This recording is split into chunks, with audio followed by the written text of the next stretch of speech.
about us, and it's time to bow down.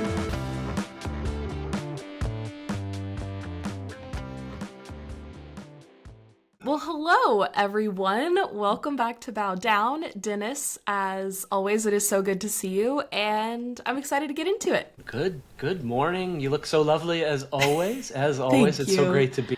I'm wearing my party shirt today, so Yeah. a little more color than my usual. But spring is here, so it's time to wear Yes. April or May flowers, I guess. So it's a Yes. wonderful day for it. So, how are you today, Reese? How are things? Yeah, I'm doing good.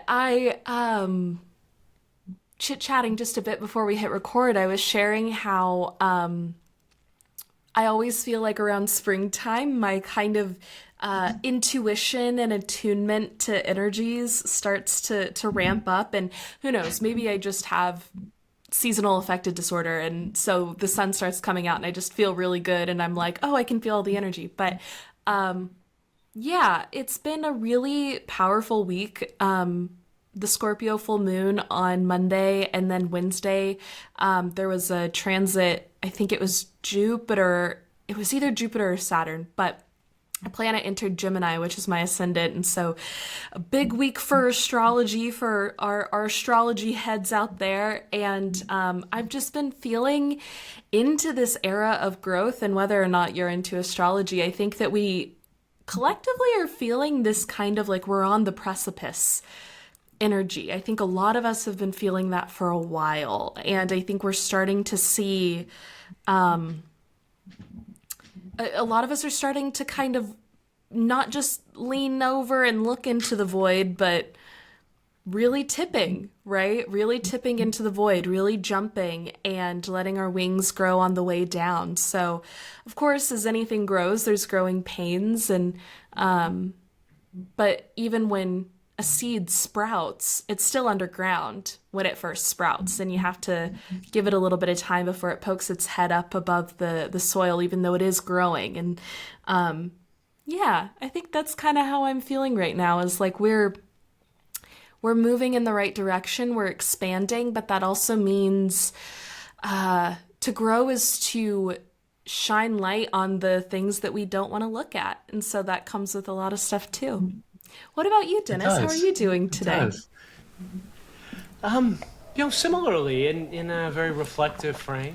Um, you know, I agree with you in terms of just noticing the um, sort of the pregnancy of where we are from a moment perspective. Like it feels like um, you know well, it feels like, well, I think we talked about it in the past, but like the Yeats poem, how what rough beast its hour come round at last slouches towards Bethlehem to be born, and what it feels like something's pregnant, but what I think for me personally, it's like what is that, and I have to trust that whatever globally it is for me, I'll be in the right place and the right thing and have the right amount of growth that I need. But I think it's interesting that it would make sense why perhaps in the winter your connection to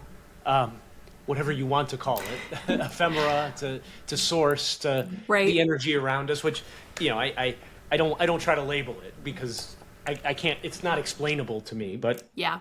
at least at least to my liking, and so I guess maybe some of us, you might ask the question, gee, why can't I have this year round, and it's kind of like here in Jersey, the trees just started 2-3 weeks ago, just like literally all at once started growing, and it's always kind of an amazing thing for me to see it, and to me it's kind of like, well, that would be like one of these trees that just started growing, being jealous of the pine tree that doesn't lose its needles in the backyard because it doesn't need to. We all have our design, and Yeah. so it's easy to. My first thought is, gee, wouldn't it be nice to have that connection strong at all times? But maybe not. There's a yin and a yang, right? Like Yeah. we're designed the way we're designed, and can we just be happy with what we have, Yeah. and trust that it takes us to where we need to go? So Right. Well, and let's I hope so. think grounding because I think I tend to get a little bit more reflective and esoteric and a little heady when I'm feeling that connection. And it's important to also ground it down into practicality. And it's like, I'm such a big believer in like, if these things that we talk about right here in the podcast, but in any sort of work that's like conceptual, if it doesn't change the way you live, it does not matter. It doesn't. It has to actually change the way you live, because we can't prove anything else. We don't know what's going to happen when we die. We don't know anything except for the impact we feel and that we have on other people. And if it's not changing that day to day, it means fuck all. And so I think for me, that's because it is the kind of like, oh, but it would be so nice to feel like such an in tuned, aligned spiritual being all the time. But being a in tuned, aligned spiritual being is also turning away from the humanity of your primal nature a little bit too. Like human beings sit at the intersection of that for a reason. And I think it bears reminding for me a lot of the time that like those, like the upper chakra stuff, like I think in spiritual communities, it's so often prized as like, oh, but that's the really good stuff. It's like your connection to the divine and your connection to all of the beautiful spirit. And it's like, but what do you feel in your bones? What do you feel in your guts? Like, how does it change your connection to other people? And like the work we're doing here and bridging the gap between those two is important. And I think that that's part of why it's like,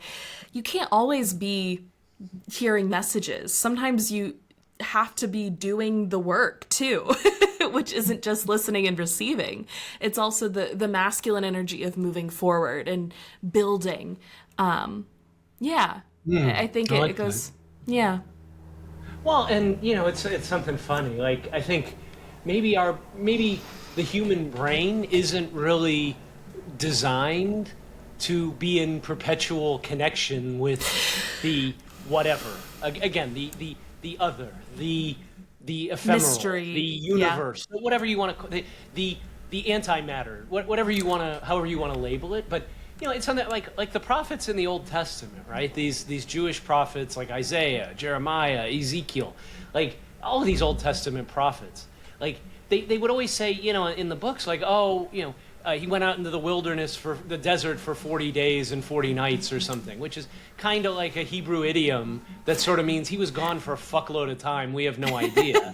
And then he came back. Right. And like, but they're like, Jeremiah seems like a raving fucking lunatic if you read his writing. Like he's just screaming and I mean, so like a lot of the, I mean, again, just reading their writing, like I actually think most of the prophets were some scary fucking dudes, to be honest with you. Like, I don't think like I would necessarily enjoy being around them. I don't know that anybody enjoyed being around them. Like, if you just like, they don't seem like somebody you'd want to have a beer with. Like King David, Right. Sure, he seems like a fucking cool dude. Like, let's have a beer, dude. You know, let's or you know, I mean, who else? You know, yeah, I mean, that would be like having a beer with. That'd be an interesting series to do, like a beer with each of these Bible person. What would that be like? I don't know. It's God, that's my brain just popping it. But yeah, I think maybe the closer you get to the more time you spend in the other realms, like maybe the harder it is to be grounded in the physical. You know, Yeah. you know.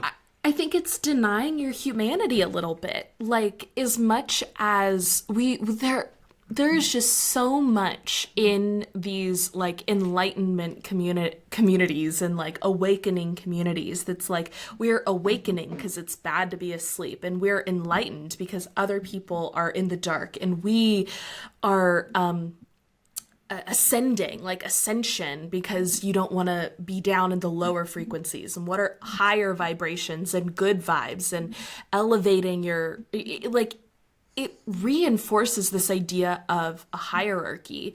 And I think to think that there's anything better about any sort of other state of being is to fundamentally like pass judgment on yourself because it's judging past versions of you, right? That weren't awake or enlightened or woke or whatever. And other people, right? That you think you're more spiritually ascended than. But an idea that I've been toying around with is like a counter to the Enlightenment is like the Endarkenment or the Endarkening, which I think I love that. I don't. That would resonates. be Just that word. That word resonates. so That's great. cool, right? That it's like, go play in the dirt, like get mud in your hair and like howl at the moon. Like like be in your body, because there is something about the human being that is still, is there the divine spark? Yes. And do we need to be talking about like lightness and brightness and shining light on things and spreading light? Yes. But not at the expense of like, because the dark is bad. It's like, no, we're enhancing both. And I think that's the whole reason that we have a human being, at least to me, is like, we're not all animal and we're not all God. We do sit at the intersection. Our feet are literally fixed to the earth and our heads are in the sky, right? At the same time, we know that we are animal beings, but there's something different about us than any other animal, but we're not fully gods either.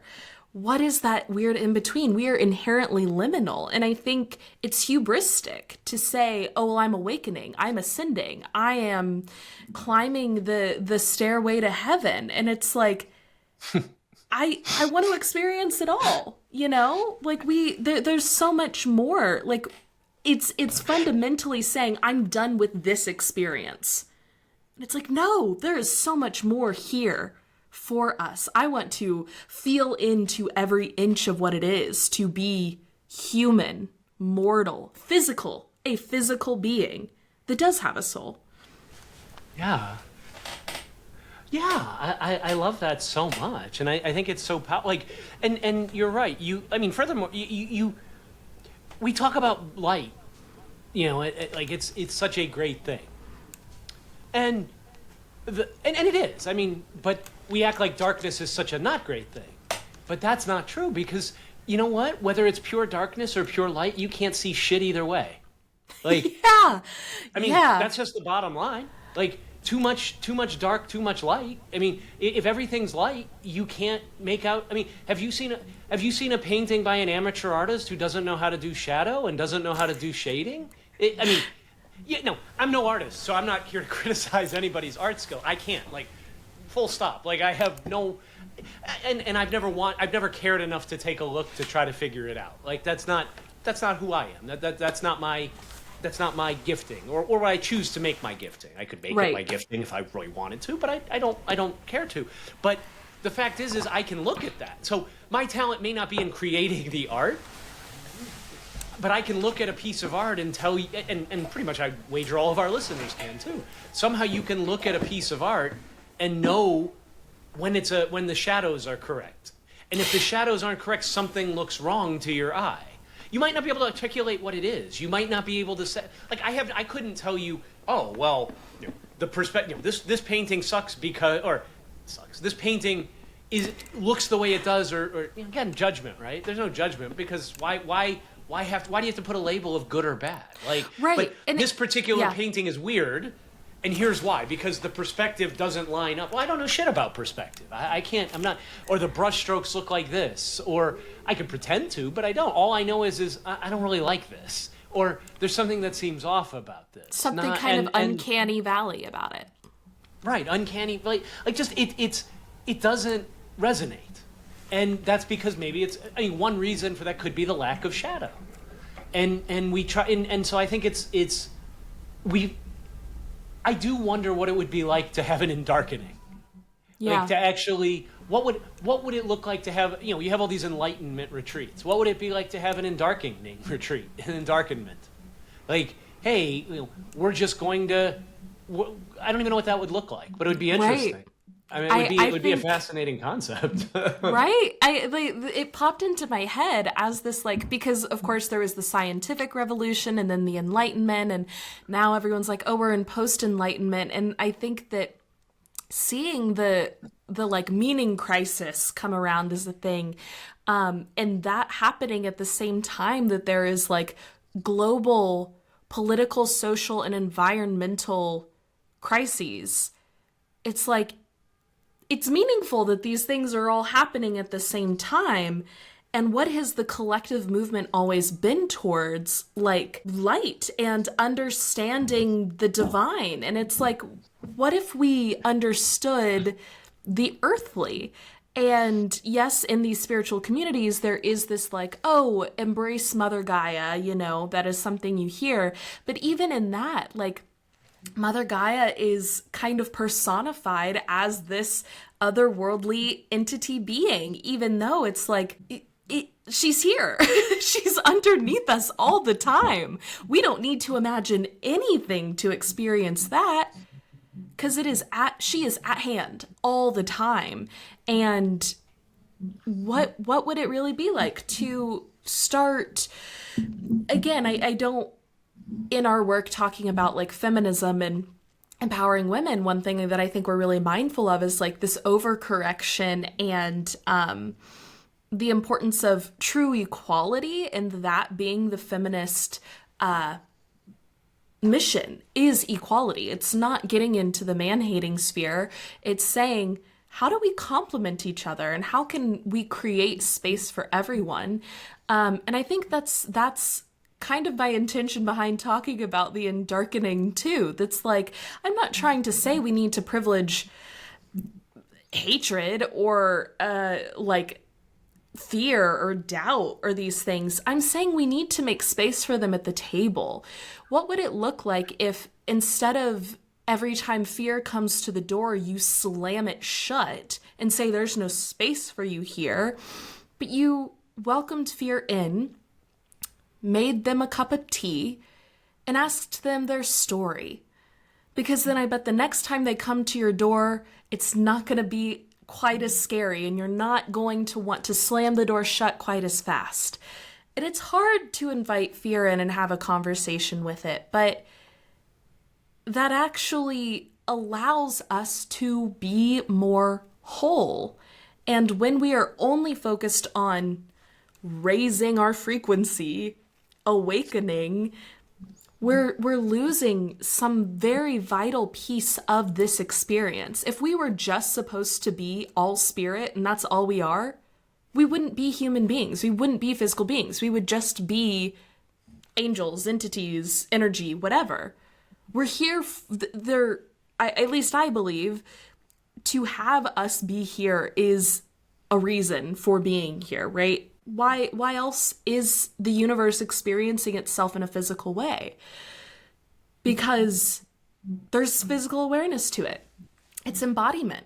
And I think we lose that a lot of the time. I also really love your analogy of the painting. I think that's really true. And even if it's done on purpose, right? Like Salvador Dali's melting clocks, right? It's like that's very uncanny valley, but it's done purposefully to unsettle you and give you the feeling of like time being an illusion, right? And it's very artful actually when you can harness the things that feel weird and off and harness the way that we maybe don't include shadow all the time or don't include light all the time for experience.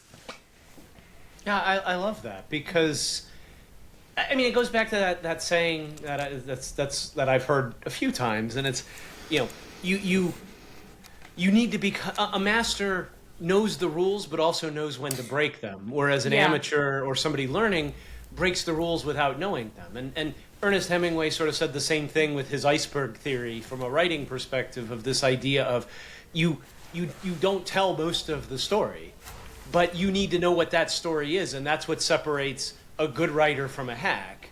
A hack doesn't tell the story because he doesn't know it.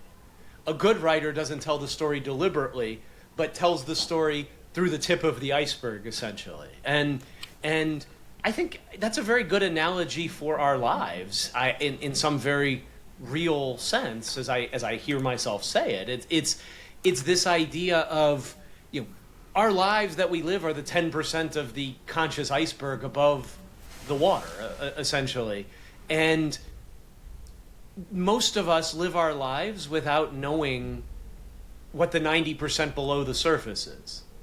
And so we're in Hemingway's example, we don't know when to break we don't know the story of ourselves, so the story that we tell is incomplete because but maybe the shadow work to me represents looking underneath the surface to understand the iceberg, the you are, to quote Rickon from Severance. You know, maybe that's a real purpose for shadow work, because if you know who you are, then the actions you take to deliberately, you know, decide who you are going to be. Like, you know what you're. I mean, let's suppose you have an urge to steal from stores for whatever reason. You know, and I mean, Winona Ryder comes to mind for some reason. Yeah.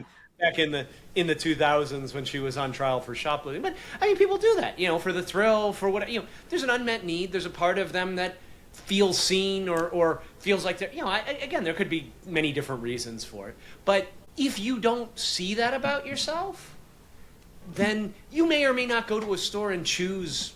You may choose to steal. You may choose not to steal, depending on whatever the time of day or your gut feel or whatever the case is. But if you don't understand the reason, it's so much harder. You're not making that decision to not steal from the store in full knowledge of who you are. You're kind of winging it. And I don't know if this is really the first time I've ever thought about this, so I don't know if I'm articulating it. But what do you make of that? Like what did you do? Because I'm not sure what I said. Yeah. It kind of sounds like if you have the desire to steal from the store, right? It's the difference between suppressing the desire and understanding the desire so that you can harness it or transmute it or alchemize it, right? Because if you spend your entire life like, oh, well, I have this desire to steal from the store, but I'm not going to steal because I know it's wrong. You're spending your entire life pushing some part down, right? And just ignoring it because it's, quote, bad. Which I think we could also get into the ethics around stealing, and that's a whole other thing. But if you were to sit down and say, okay, why do I really want to steal? Why do I want to steal? What does it feel like when I think about that? When I visualize stealing something, what are the feelings that come up? What arises? Oh, well, it gives me this sense of excitement and rebellion, and I don't really rebel often, do I? I actually never rebel, and I always take rules as a given. Why is that? And then you can start to like undo all of that and then dive into, okay, what's a healthy pro-social way to rebel? To rebel in a way that makes the world a better place, that you feel ethically aligns with the person you want to be and your values, as opposed to just stealing. Because I think also just going and stealing would be, okay, well then are you just like giving in to this desire? And that's another way to suppress it, because you're just like, it's like when you're hungry, as opposed to thinking like, okay, what am I hungry for? And being like, oh, you know, I'm really craving sugar. Let's go eat ice cream or whatever. But thinking, I'm really craving sugar. My body probably needs some energy. Let's have an apple. And like you can kind of unwind the reasoning behind it. And maybe you still decide like, yeah, I'm craving sugar. But you know, I'm going to intentionally choose to eat the ice cream. In the knowledge of what it is, I think it still makes it an empowered choice. You don't always have to go for the apple. You don't always have to say, oh, and now I'm not going to steal. You could still say, and I need to steal from the store. I do think that's what I need to do. But you're doing so from an empowered place where you have stepped into a wholeness, an expansiveness of self, as opposed to a suppression or a constriction of self, where it's like, oh, I'm not going to do that because I don't want to feel that, or I'm just going to do it real quick to kind of exercise whatever demon that is. At least Yeah, that's I what I agree hear in what you're saying. Yeah, no, I think I agree. I love the way you put it. I think it's a great, and I love the transition to parts and this idea of there are no bad parts. And so this idea, this part of you that wants to steal, well, I don't know how we got on shoplifting, but it's actually a kind of It's a helpful, yeah. it's actually a good illustration because there's not a whole lot of like intensity associated with it. Yeah. I don't know that anyone truly like upset at people who shoplift in this. But yeah, if you're shoplifting from a big corporation like Walmart or Target, I'm like, aren't there is something kind of like I was saying, the ethics it's complicated. Yeah, but, it's a bit of a Robin Hood stuff. I mean, there's complexity there, but no, Yeah. I love the framing in parts, and you know, one of the things that I'm learning in my own journey as a coach, as a therapist, as a helper. I mean, I don't like any of these labels in terms of like, oh, you're a coach or I've graduated. I have a degree. So yeah, I have a master's degree in professional counseling, and I think that's wonderful because it gives me a framework, a scaffold to be able to help more. It gives me more tools. It gives me more insight. I'm a different person than when I started my program 5 years ago. And so, but when you were so I don't think there are bad parts in terms of like even this part. So what I would say is that part that wants to shoplift is doing, it has a good purpose. It feels it's doing something to protect you. That it is serving an important function in your life. And so the first question is to better understand that function. But where I think a lot of people get tripped up, and where I know I have, and over the long term, is when you try to approach that part of you, like it's one thing to say, oh, it has good intention. And so, you know, in IFS work or parts work, you know, we start to explore that. And well, how do you feel about, you know, okay, well, what is this part trying to tell you? You're asking all of these questions. And one of the things that I've struggled with, me personally, and maybe other listeners have had this, maybe it resonates, maybe it doesn't, is there a change agenda? Because I would argue that having a change agenda paradoxically makes it almost impossible to change. Yeah. And that's the thing. So, you know, even talking, you know, if I'm talking to a therapist or a coach or just doing my own self-work, parts work, however you want to do it, but I'm going in there with a goal to begin with. I want to change this part. I don't want to shoplift. This needs to change. It's like you can't. That doesn't work. Like, yeah, I mean, it works to a point. I mean, you know, and it can help. But ultimately, and I think this is true of what we talked about in the past about manifestation, about anything that needs to be created. There's this weird paradox of the harder you try to get it, the less likely it is you're going to get it. Right. The more you want to change something, the more stubborn it is to change. And it's almost as if maybe the brain doesn't understand change. In that it doesn't, to the brain, everything just is or is not. There is no transitional, it's sort of like, you know, I used to golf a lot. I enjoy golf. And I do think golf is a very good analogy for life, actually. I think that's why it's always attracted me. There's not many things that have stuck with me my whole life, but golf is a game of paradox. Golf is a game of contradiction. Golf is all of these things, and the harder you try to put the ball somewhere, the less likely you are to actually succeed in putting it there. And so there is this element of giving up. But one of the things that you know, people will say about golf, and it's very true, you know, you're facing a difficult shot, and there's water on one side of you know, where you're trying to hit the ball. So on your left side, you know, is a big lake, and anything that goes to the left is going to go in the water. And obviously, you don't want that to happen because you lose your golf ball, and it's bad, and this, that, and the other thing. And so, but what do we do? Well, we tell ourselves, don't hit it in the water. Like, don't hit it in the water. Don't hit it in the, I don't want to hit it in the water. And what is our brain? I mean, the more you say that to yourself, the more you're likely to hit it into the water. And in fact, I have, when I used to play with people, we would make these little snap bets. Like, hey, I'll bet you $2, that you hit it in the water. And I 9 out of 10 times I did that to some people, they would hit it in the water. And if I didn't say anything, they may hit it in the water 4 out of 10 times. But all of a sudden now, even though it's like, don't hit it in the water, don't hit it in the water, your brain just sees water. And again, this goes back to what we were talking about before we started this. It's a symbol. Maybe the brain doesn't understand complex things in some ways, or whatever, or the universe, or whatever we do doesn't understand the complexities of things. And so it thinks in pictures, it thinks in images.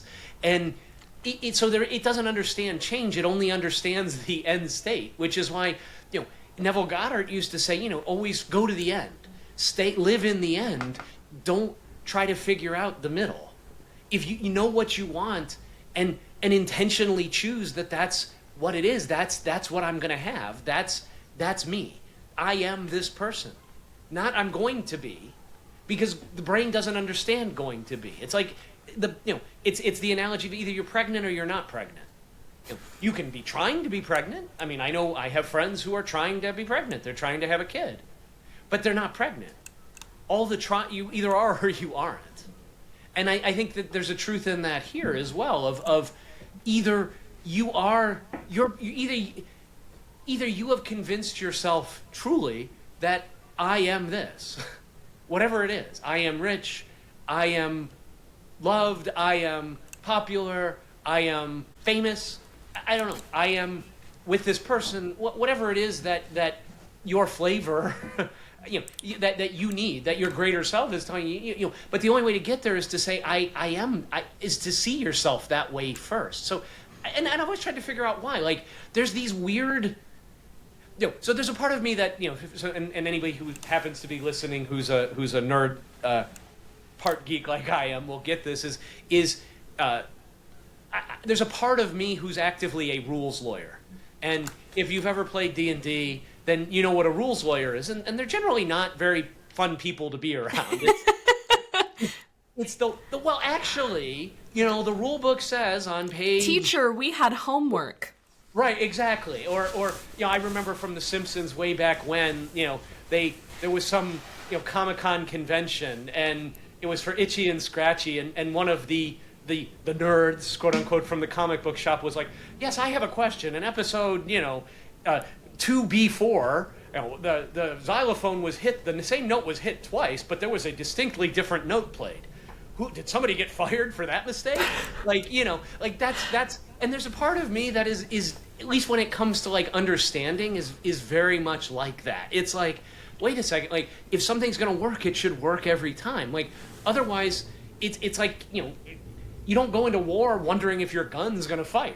Like you need to. I mean, that's why. I mean, this is my gun. There are many like it, but this is mine. And that sort of like my brain seeks that understanding, but it's in the letting go that you get that. It's in the just saying this is who I am and actually choosing to believe not that you are that person necessarily, because that is physically impossible for our brains to do, in my opinion, because our brains do not have that, meaning our literal meat brains do not have that capacity, because it is not logical or rational in any way, shape, or form to say I am rich when I'm looking at $3.72 in my bank account, or half a tank of gas and a pack of cigarettes, and 110 miles to Chicago. Let's hit it. And it's dark and we're wearing sunglasses. It's dark and we're wearing sunglasses. I mean, it's a.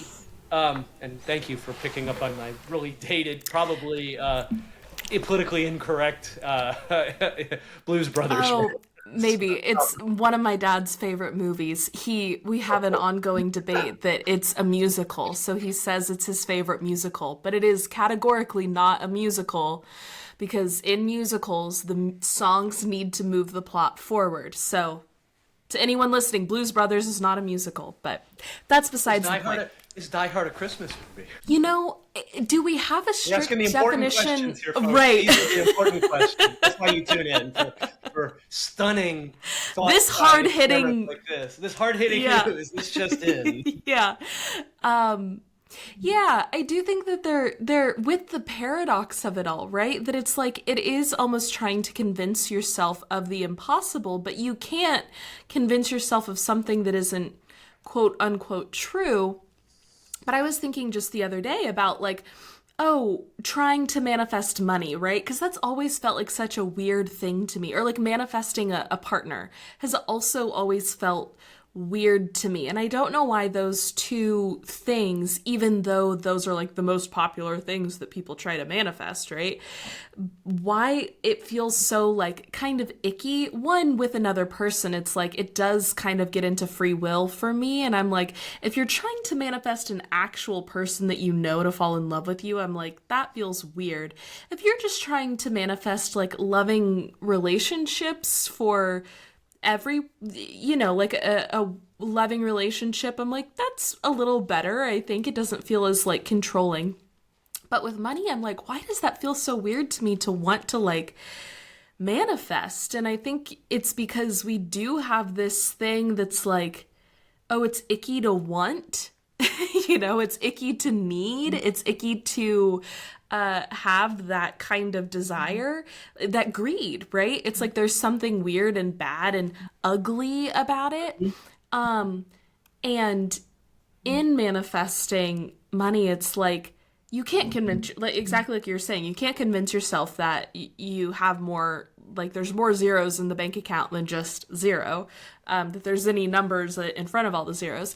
But I was thinking about, there's a trend right now on TikTok. I feel like I'm always talking about TikTok trends, which is a self-report, I suppose. But it's some video that someone will take, and over it will say rich because blah, blah, blah. I've seen this with my own eyes. Rich because these are my friends. Rich because, I made one the other day that was rich because I just woke up from a Sunday afternoon nap to this view. And it was a video of the view outside of my apartment. And it's like, how can I not feel rich, And I do wonder if in this like impossibility, there is some kind of rules lawyering about it that is aligning with the feeling of being rich in a realistic way that doesn't feel like money, money, money, money when we're talking about it. But I do like what you're saying about change too, because we know how hard change is on the brain. My therapist always, anytime I'm going through big change, she does such a good job of reminding me, like, you know how hard change is and how hard it is for you specifically too. And with me moving to another country, she's been very cognizant of keeping that at the forefront of my mind, that she's like, keep in mind you're in change. And we have this thing that's like the old Dare commercials, that's the egg and then the scrambled egg. This is your brain on drugs. We talk about that, but it's this is your brain on change, all scrambled up. Because it's like, truly, that is your brain on change. You're in fight or flight. Your parasympathetic nervous system is turned on, right? Because now there's also freeze, fawn. There's like 7 different F words now. But we keep adding. Yeah. But you're in that state, right? I think it's parasympathetic, not sympathetic. I think it's parasympathetic nervous system is turned on. But that, right? And we're not made to exist there. We can't. It's literally like the rest and digest is what happens when our cells repair, when we digest food, when we heal, when we come back together. It's in the other mode when, like, it's almost like when you're working out and you're actually tearing your muscles, and that's why you have to rotate muscle groups, is for the muscles to be able to grow and heal and repair. And it's in the repairing that they're getting stronger because they're building like muscle calluses around it. But there are good ways to tear your muscles and it's healthy for you. It's good for you, right? But also, you are tearing something up. And I do think that's very much what change feels like, where it's something we can get better at, but it's not our natural state, I think. I think if we actually were to just be, and as someone with anxiety, an anxiety disorder, it's like, oh, baseline anxiousness is not actually where I'm supposed to just sit all the time. That's not supposed to be my natural state. And then I guess even in hearing me say supposed to be, right? It's like, well, what is supposed to be? But all that to say, your point about change is well taken in that, yeah, we're only taking in the information that we're getting right now, right? We're in memories, even when we go into our memory, it's like you're only remembering the last time you remembered something and how it's playing in your brain right now. And the future is just a projection, but you're still experiencing it in this moment. So I do wonder if there's something about that. And even if it's a snapshot of the middle of change, if that's part of why it's so uncomfortable, is because you can't communicate to your body, like, hold tight, we're getting there, you know? Yeah, I think so. A couple of things that I think are interesting. One is I are we essentially creating the truth that change is hard? Like, because we say it to ourselves. And here's why I say that. And again, I don't ever want to come across as like, oh, it's so easy. Because no, it's simple, but it's not easy. So it is simple. Like I maintain that. This is not some complex uber thing you have to do in order to change. Right? I mean, diet, right? Or, losing weight or whatever the case is. I mean, it's a pretty simple formula. Like, it's eat less, exercise more in general. In some, and there's ways to optimize that, and there's ways to, and you can calorie stack, and you can take supplements, and you can take Ozempic, and there's all these different things you can do. But fundamentally, at the heart of it, it's eat less and do more. I mean, on some level or another. That's simple. Like, anyone can explain it to me like I'm 5. Eat less, exercise more. 4 words, sum of the whole thing. So it's simple, but is it easy to do? No. Or we say it isn't. But yet, when the catalyst is there, when something is right, change is the easiest fucking thing in the world. And I'll give you an example from my own personal life why I say this. So I'm not just saying this theoretically. I was struggling for a very long time with, and it's a physical thing, so it's silly. It's not, but I was struggling eating in a way that I felt good about myself. So my eating was out of control, but more than anything, it wasn't really, the eating wasn't really an issue for me as much as it was, I just could not motivate myself to exercise. And I was hating on myself for it. There was a disconnect. And the thing is, and this was in 2022. And I remember going out on my birthday to a Top Golf kind of facility or whatever, and birthday pictures, where you're hitting golf balls and doing other sorts of fun things, and and I think video was taken or something, and I just saw how my sedentary nature had decayed and my athleticism. Like I was out of breath. I couldn't even keep up with my daughter. I needed to rest. And all of it, that realization for me, for whatever reason, which came from inside. It wasn't somebody looked at me and said, "Oh, you're enjoying the whatever." Nobody. It wasn't some external validation or comment. It was my own noticing internally, because external, can only go so far. I mean, it can motivate you. I mean, spite can be an incredibly powerful. But for me, I saw myself in something change. Like literally, a door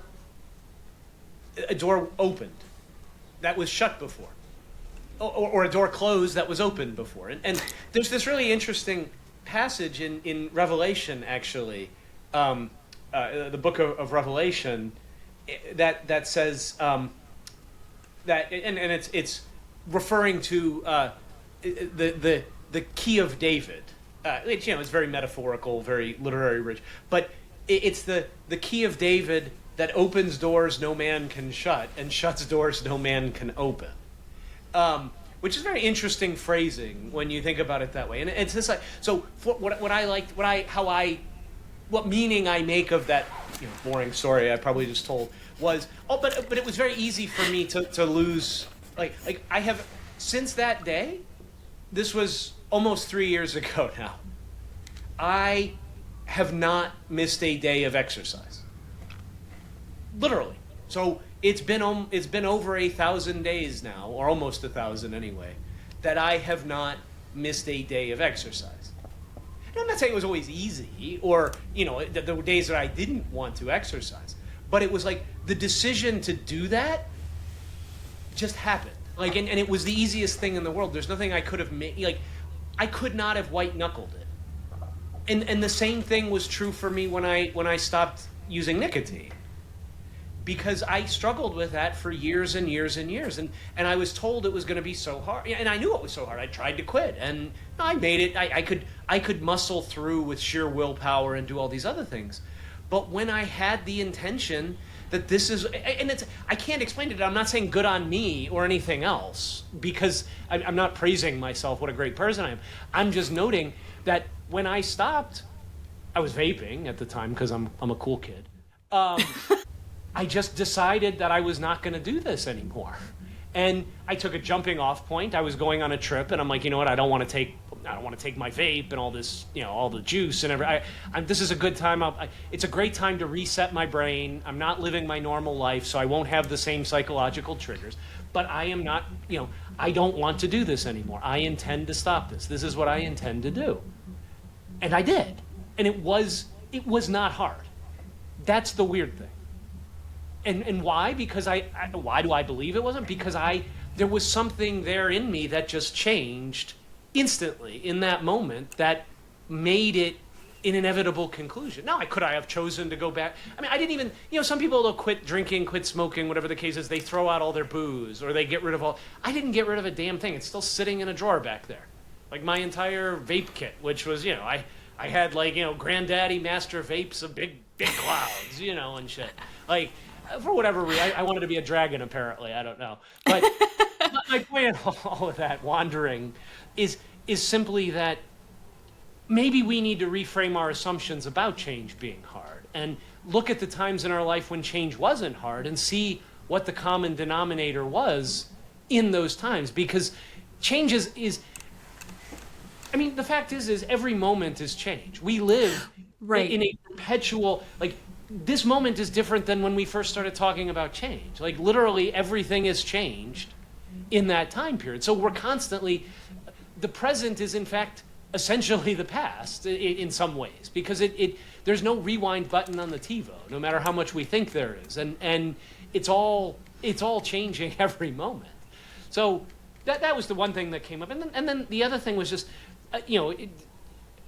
where I think we get hung up on is again believing I am rich or I have, and I have this when we clearly our minds are screaming, no, I don't, and so that's why I say that's something that it is impossible, I think, and again I don't.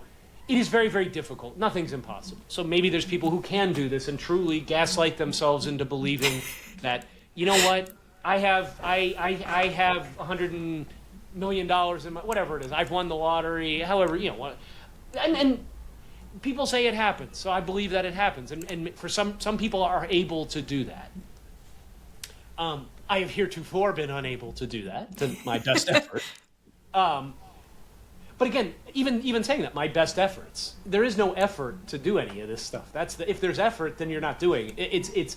You're not doing it if there's effort, essentially. But can you believe, not that you're rich, or not that you have $100,000 in your bank account, or whatever you define rich as, and you want to define that as having many friends, cool.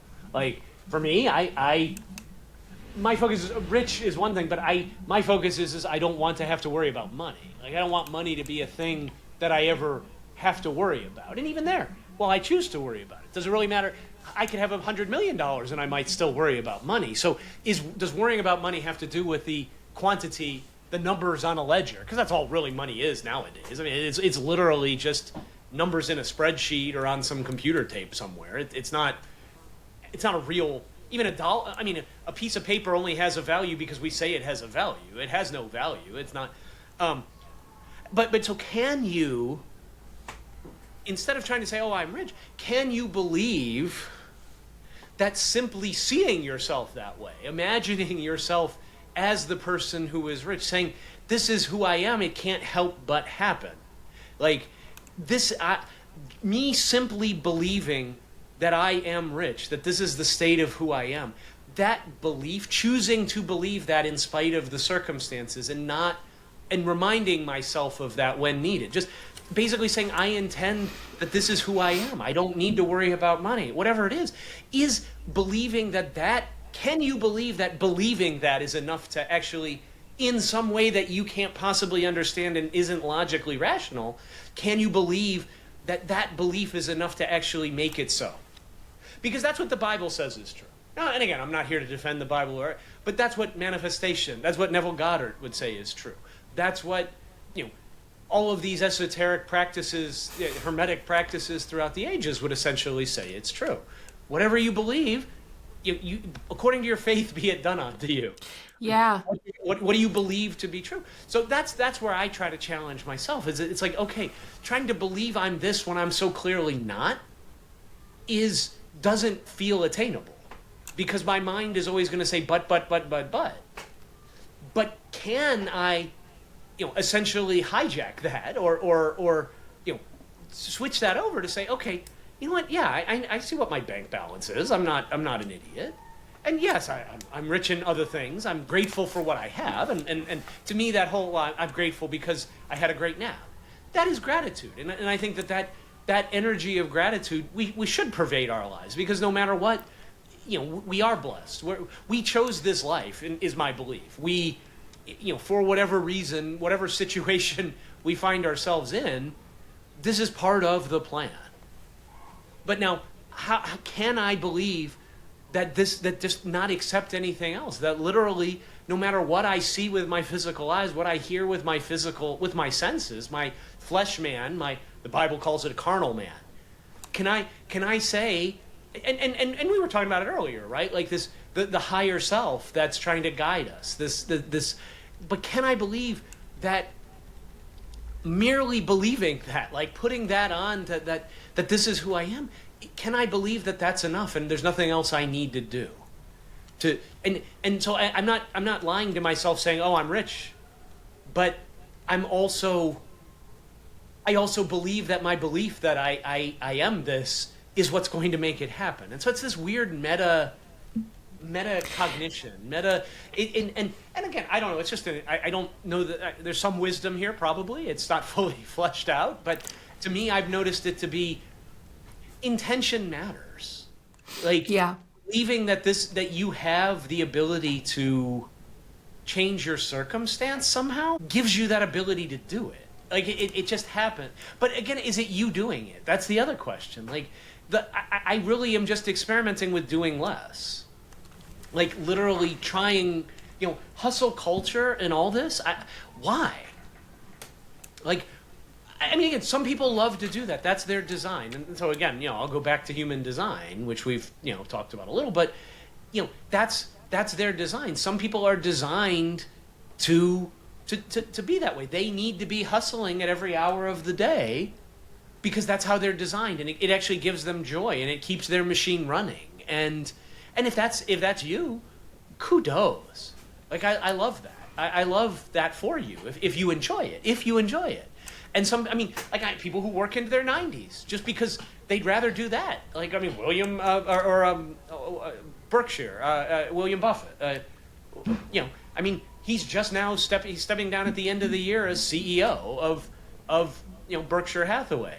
Like, and here's why. Why did he last so long? Here's a guy who's effectively worth so much, but no. So did he feel he needed to? No, he wanted to, and good on him. That's what he loved to do. That's what gave him fulfillment. That was his purpose to him. And who defines our purpose if not us? Like, why do we let society, do we let other people define our purpose? Oftentimes we do, right? And so that would be my Yeah. question: if you're stuck in hustle culture, are you doing it because it's what you feel you have to do? Like that's the only way you can see yourself making it? Because if that's what you believe to be true, then that is going to be true. Is what I would propose as an idea. That you have this deep-seated belief that you meaning a collective you, if I'm Right. not working 18 hours a day, if I'm not posting on Instagram how great this, if I'm not, X, Y, and Z, whatever it is, and listen, I have ghosts like that running around me. I mean, don't get me wrong. Like I don't like it though because it's not who I am.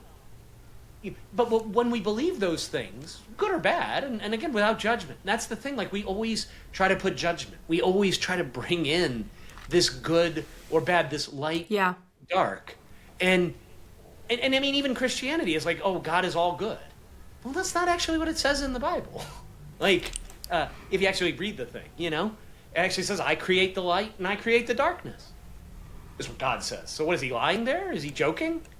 Is it metaphorical? Are we going to spin it that way? Like how? I'd love some somebody well versed in apologetics to come in and explain why that doesn't mean what it actually means. Because actually, talk about rules lawyer. Maybe that's where I learned all my rules lawyering. I don't know. Because Yeah. Right. Well, functionally, Christianity as written, rules as written, is an impossible thing. Yeah. So basically, everybody's homebrewing their Christianity, and Yeah. I mean, Only everyone is to a certain extent, right? Like everything is homebrewed to a certain extent. so just acknowledge that, man. That's all. Yeah. But believe that what you believe matters. I guess that would be. Yeah. I guess that's my takeaway. Fucking believe what you believe matters because it transforms your actions. What you believe creates your feelings, creates your actions, creates your thoughts. Period. And most of what you believe is in that 90% underneath that iceberg. Yeah. And if you're not exploring it, if you're not looking at it, if you're not able, which most of us aren't, by the way. I'm not saying I am, frankly, but I'm working on it.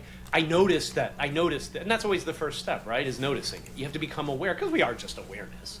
So I am aware of the fact that I am not always able to look at every part of my shadow without a change agenda. Yeah. There's parts of me that I cannot just be with and accept and love for who they are. Yet. Now, the greater me can. the God me, Right. the self, does, in fact. But there's other parts that struggle with that, right? And so it's this constellation of energy that's a vortex of flowing energy. All of these parts are different colors. They're Yeah. swirling, and they're beautiful. And that's the thing. They're all beautiful. When they're your parts. No, sometimes we inherit parts that really aren't our parts, and Yeah. there's ancestral burdens and legacy burdens, and then if you believe others, and I tend to, there are also what are known as unattached parts, which are fascinating, which are, I think would be akin to, at least from an evangelical Christianity perspective, would be considered demonic possession. That it literally parts that are not you, and I mean, I've seen demos of that, where people are working with that, and again, is it true? Is it false? I have no idea, but it seems. Is it helpful? Why do we keep asking? Is this true? Is it helpful? Is it useful? Damn it! Like, there is no truth. Well, it's like if it's useful, isn't that truth enough, for it to work? And I think too that we have a clinging to rationality and reason from the Enlightenment, by the way, that overprivileges the ability to make something make sense. And intuitively, like, our intuition, our consciousness is the baseline of everything. And I think we have to stop privileging something that stems from our intuition as opposed to just privileging the intuition itself. It's like, oh, something has to have a logician's proof in order for it to make sense. This is logical, this is rational, this is reasonable to believe. And I don't want to be the fool.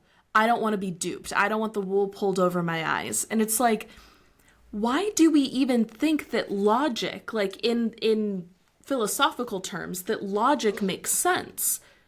Because intuitively it makes sense. Is it possible for in any world 2 plus 2 to not equal 4? Well, no. But that's because intuitively it wouldn't make sense for that logical mathematical rule to not be true unless the laws of math were different, right?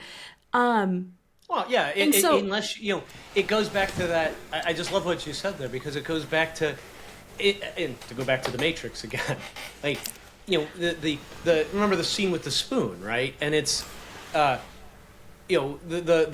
little guru that Neo is looking at is like, don't try to change the spoon. You can't bend the spoon, for that is truly impossible. No, you need to move yourself in relationship to the spoon. So from your math analogy, I agree with you. In normal arithmetic, 2 plus 2 is 4. But if you're doing modular arithmetic with a base of 3, 2 plus 2 is actually 1. There is no 4 in that system.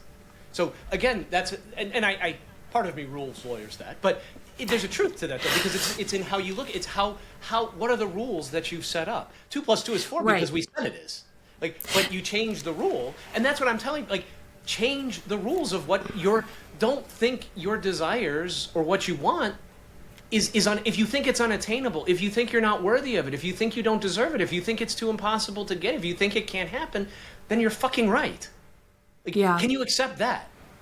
Like, and can you accept that maybe if I change how I think, maybe if I just try this, maybe 2 and 2 cannot, maybe I can think in modular arithmetic. Maybe I can think differently. Like, stop trying to change yourself in relationship to what you're looking at and see what happens. So if I change my lens from normal addition, where 2 plus 2 is 4, to modular 3 arithmetic, well, now all of a sudden I can change the answer. And that's what I would encourage people to explore in their, whatever the thought is. Just notice the thoughts you're thinking. Even on this, we could review this tape and probably find 15 instances of things we both have said that are pure assumptions on our part. And what would happen if we change those assumptions? Right? Like, and a great example is Euclidean geometry. Again, I go back to math because I do think mathematically. That's my natural inclination. Well, okay, the distance, there's only one line that can connect 2 points, right? There's a unique line that connects 2 points in Euclidean geometry. You know what? Go on a globe, and I can have infinite lines connecting 2 points. Go on a sphere. Again, what is true? Like, are you living in Euclidean? Do you choose to live in? Is this Euclidean reality? I choose to live in non-Euclidean reality. There's this very contrarian thing going on online I saw recently that is geocentrism is back because you can actually only understand any dimension of space through where you are.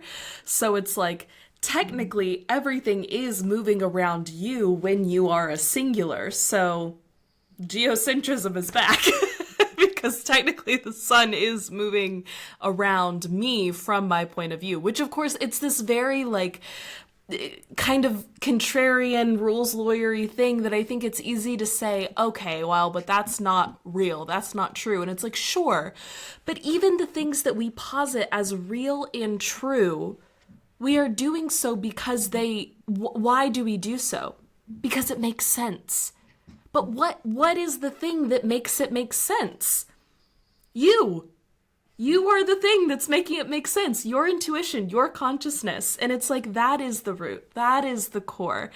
Is you. And I think you're 100% right in saying, like, just, to me, it really goes back to owning the you that you are and Also keeping in mind what that entails for respecting others too, right? That it's like, yeah, my world does revolve around me.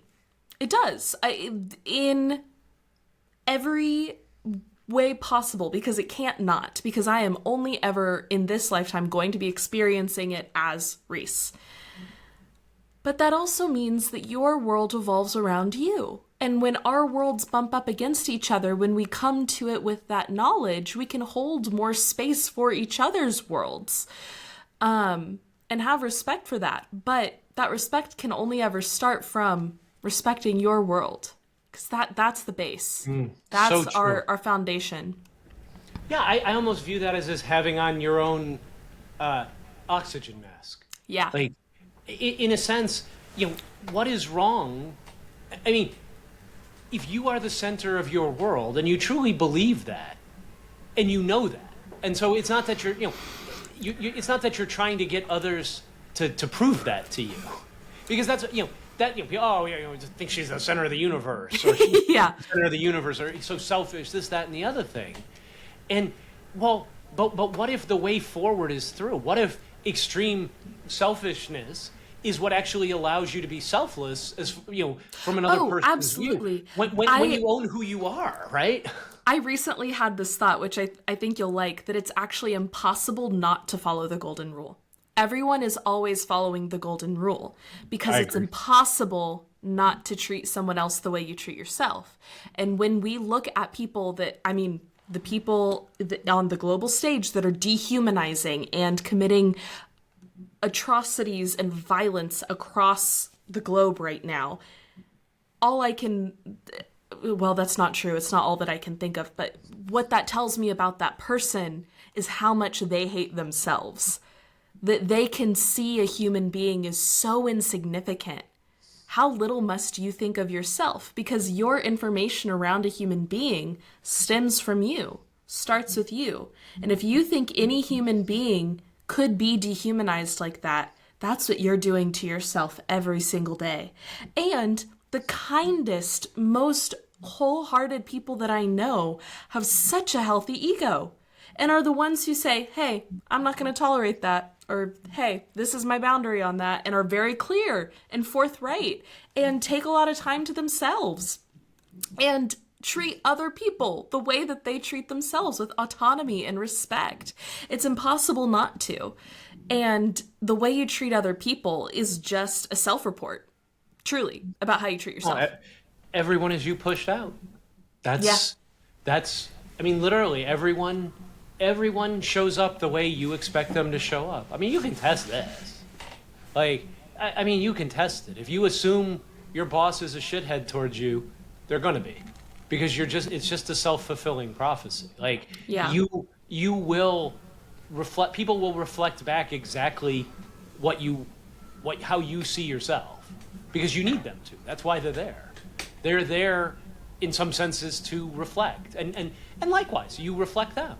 Like and then the question is, I mean, again, are there multiple worlds? So there's certainly a branch of quantum physics that suggests that every time there is a quantum decision to be made, the world splits into two possibilities. I was just watching a video on that last night. It's really cool. Like, it's very interesting. Again, though, it's all just framework, right? It's all just self-delusion. I mean, that's what all this is.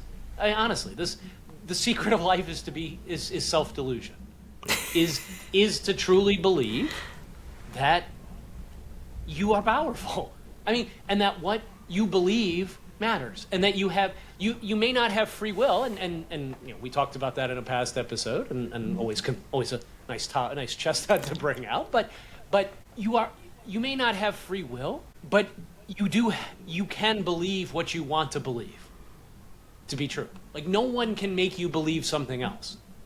It may be the only thing that, and again, are you free to believe that, in the sense of, was it deterministic that you chose to have that belief? That I would argue yes, that no matter what, wherever you get to, it's deterministic how you got there. And so now this new belief, you didn't really choose this belief, but you chose to choose this again, it gets into meta. Like you chose to be the person who has this belief.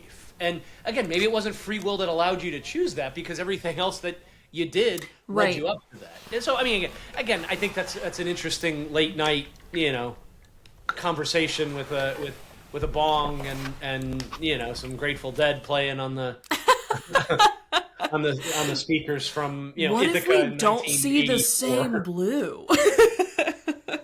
Well, that is literally true, though, right?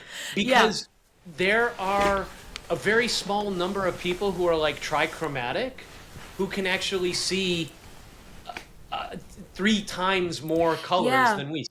Well, and Like, women just have more cones and rods in their eyes than men do. I correct me if I'm wrong, commenters. I actually yeah. shouldn't say that like it's a fact. I think that's true. Well, and then there was the thing where scientists just discovered, created, quote unquote, a new color Oh yeah, that you have to like, teal. what's Yeah, it, Olo, I think is what it's yeah, called, yeah, which yeah, yeah, yeah.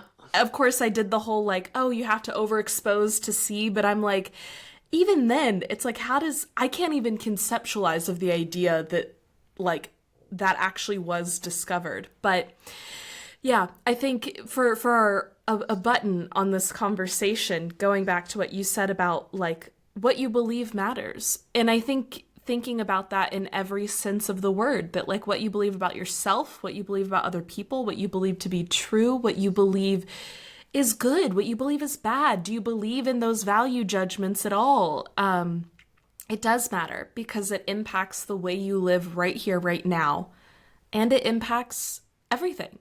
It's the stuff, and you are infinitely powerful, and it is the greatest blessing and the weightiest curse of being a human being is that what you believe matters. Absolutely, and I love that button. And just to add a little bit to it, it's to me, it's if this is true, and what I preach, if you will, what I evangelize, then at least how I live my life is to try to see other people the way, I mean, it talks about the golden rule.